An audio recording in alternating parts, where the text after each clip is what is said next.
নমস্কার বন্ধুরা, কেমন আছো তোমরা সবাই? আশা করছি সবাই খুব ভালো আছো। আর হ্যাঁ, আমরাও খুব ভালো আছি। আর এই যে আজকে হলো চৈত্র সংক্রান্তি। ভিডিওর শুরুতেই সবাইকে জানাই চৈত্র সংক্রান্তির অনেক অনেক শুভেচ্ছা ও ভালোবাসা। ভালো কাটুক সবার আজকের এই দিনটা। তো এই দেখো, আমিও ঘুম থেকে উঠেছি তখন 6:45 মতো বাজে।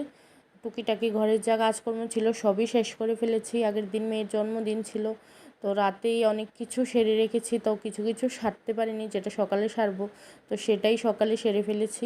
অবশ্যই ক্যামেরাটা অন করিনি, কারণ ক্যামেরা অন করে কাজ করতে গেলে হবে না, কারণ মেয়ে ঘুমাচ্ছিল। আর আমার মেয়ে না, মানে ওর ঘুমটা কীরকম বলো তো, আমি পাশে যতক্ষণ শুয়ে থাকবো ও ততক্ষণই ঘুমাবে। যখনই আমি উঠে যাব ও সঙ্গে সঙ্গে উঠে যায়। মানে এরকম খুব কমই টাইম হয়, মানে যখন আমি উঠে যাই ও ঘুমায়, এটা খুব কম টাইম হয়। তো সেটাই ছিল আজকেও। সকালবেলা আমি যে উঠেছি ও মানে বলতে পারিনি, মানে ও ঘুমাচ্ছিল।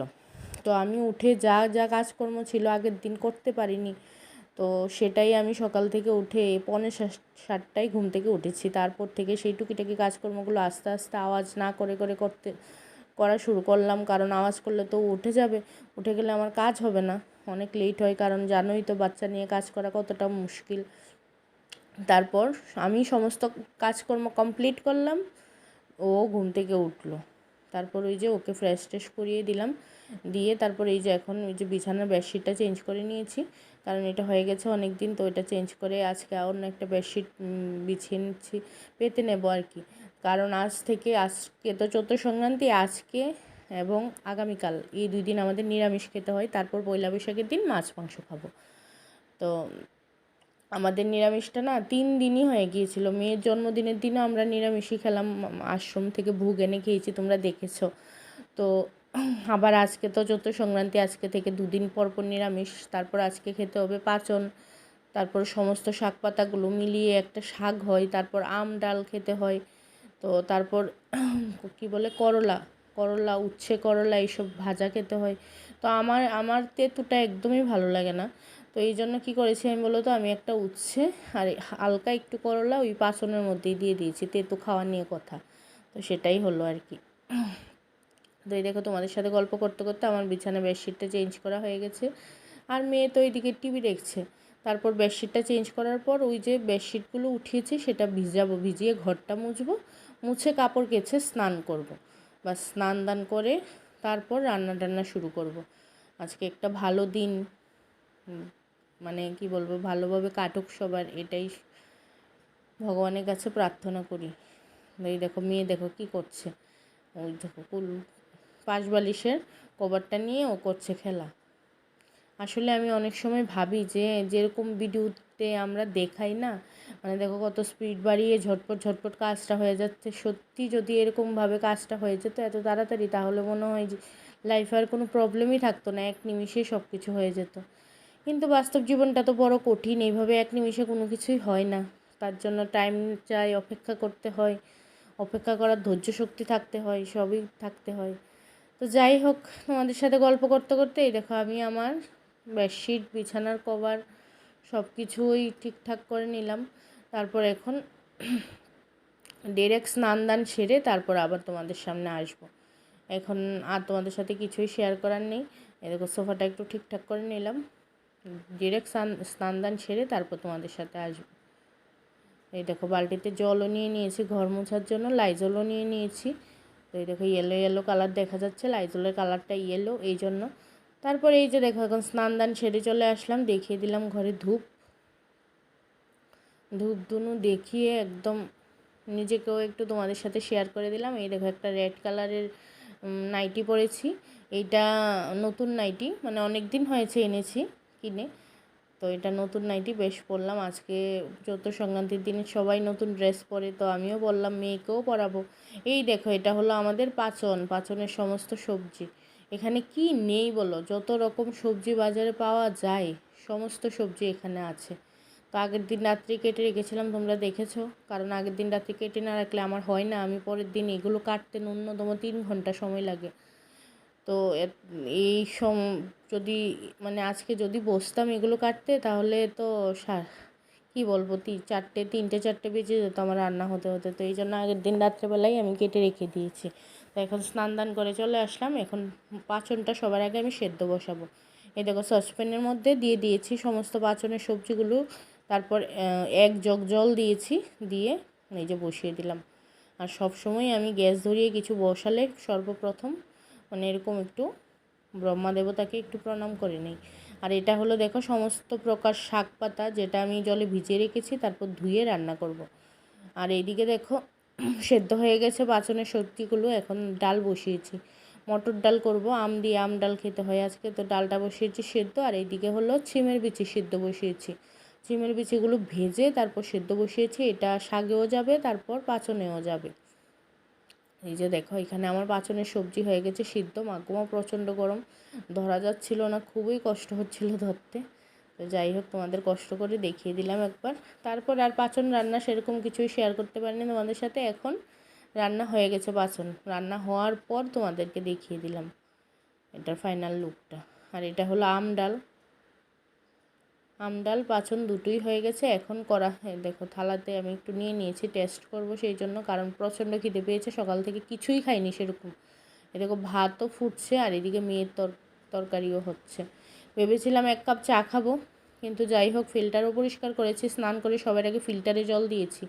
কিন্তু চা খাবো, সসপ্যানটা চা ফিল্টারের নিচে নিয়ে গিয়ে ট্যাপটা ছাড়লাম, কিন্তু ফিল্টার থেকে জল পড়ছে না, কারণ জলটা এখনও নিচে পড়েনি সেই জন্য। তো চাও খেতে পারিনি, এই জন্য প্রচণ্ড খিদে পেয়ে গেছে। পাঁচন রান্না করার পর আগে একটু পাঁচন খেয়েছি আমি। তারপর এদিকে দেখো মেয়েকেও রান্নাবান্না কমপ্লিট, মেয়েকে স্নান দান করিয়ে এই যে নতুন ড্রেস পরিয়ে দিয়েছি। তারপর মেয়েকে খাইয়ে দিয়ে ঘুম পাড়িয়ে দিলাম। কিন্তু আমি এবার লাঞ্চ করতে বসেছি, ভাত পাঁচন আর 1 চিল লেবু, আর তো আম ডাল আছে। তো কি জানি বলে রান্না হয়ে গেছে, কিন্তু রান্নাঘর পরিষ্কারও হয়নি, বাসন কোসনও মাজা হয়নি, সেটা পরে করব। এখন আপাতত কিছুক্ষণ রেস্ট করব। তো রেস্ট করে 4টা বাজলো ঘড়ি কাটায়। তারপর উঠলাম, উঠে সমস্ত বাসন কোসন মেজে তারপর গ্যাসের স্ল্যাব পুরো পরিষ্কার করে এদিকে দেখো তরমুজটা ফ্রিজ থেকে বের করে রেখেছি, মেয়ে উঠলে পরে দেবো কেটে। এই দেখো টেবিল পুরো টিপটপ করে ফেলেছি। সমস্ত কাজ কমপ্লিট করে ঘড়িতে সময় ছিল তখন 4:45টার মতো বাজছিল। তারপর এদিকে দেখো মেয়ের জন্য গরম জল করলাম, কারণ এতক্ষণ গরম জল করতে পারিনি। বাসন কোসন মেজে পুরো 1 ঝুড়ি বাসন মাজলাম, এতক্ষণ গরম জল করতে পারিনি কারণ ফিল্টার দিয়ে জল পড়ছিল না। এখন জল পড়ছে, তারপর গরম জলটা করলাম। এদিকে দেখো মেয়েও ঘুম থেকে উঠে গেছে, ও করছে ওর আঁকা ঝুঁকি আর কি। তারপর আমি ওর জন্য তরমুজ কাটলাম, তো ওকে দিচ্ছি তরমুজ, কারণ ও না এতটা তরমুজ পছন্দ করে না। আমার দিদির ছেলে ভীষণ ভালোবাসে তরমুজ, কারণ ও ভালোবাসে না। কারণটা হলো গিয়ে তরমুজের মধ্যে বিচি থাকে, ও বিচিটা বেছে বেছে খেতে হয়, সেটা ও একদম পছন্দ করে না। তো ও আমাকে বলছে মাম্মাম কেন দিয়েছো এটা, মানে বিচিটা বেছে সরি বিচিটা বেছে যে খেতে হবে এটা ও ভালোবাসে না একদম। ও মানে একদম রেডিমেড জিনিস খেতে ভীষণ পছন্দ করে। তারপরে এদিকে দেখো সন্ধ্যার সময় ভাবলাম একটু লুচি করি, গরম গরম ফুলকো ফুলকো লুচি, আর পাঁচন খাবো সেই জন্য দেখো আটা মেখে ফেলেছি। আমি সবসময় লুচি পরোটা রুটি সব কিছু আটা দিয়েই করি। তো এই দেখো আটাটা মেখে ফেলেছি, একদম গুল্লু টুল্লু করে ফেলেছি। আর চুলাতে বসিয়ে দিয়েছি কড়াটা গরম হোক, তারপর তেল দেব। একদম বেলুন টেলুন নিয়ে পুরো রেডি, লুচি বেলবো আর ভাজবো। দেখো কড়াটা গরম করে নিচ্ছি, তারপর তেল দেব। দেখতে থাকো আমার হাতে বানানো ফুলকো ফুলকো লুচিগুলো। আর জানো তো বন্ধুরা, প্রত্যেক কটা লুচি ফুলকো ফুলকো হয়েছিল। এই দেখো একটা লুচিও ফুলকো হয়নি এমন হয়নি, পুরো সব কয়টা লুচি ফুলকো হয়েছে। দেখো তোমরা যেটা করাতে আছে সেটা দেখো, ফুলকো হয়েছে। তারপর এখানে দেখো প্রত্যেকটা লুচি ফুলকো ফুলকো হয়েছে। কয়টা বেলেও রেখেছি, আর কয়টা মানে আর 3-4টে বাকি আছে বেলার, সেটা করতে করতে বেলে নেব। আমি সবই পারি, আমার কোনো কিছুতেই কোনো অসুবিধে হয় না। তো যাই হোক, লুচি কটা ভেজে নিই। এই যে দেখো,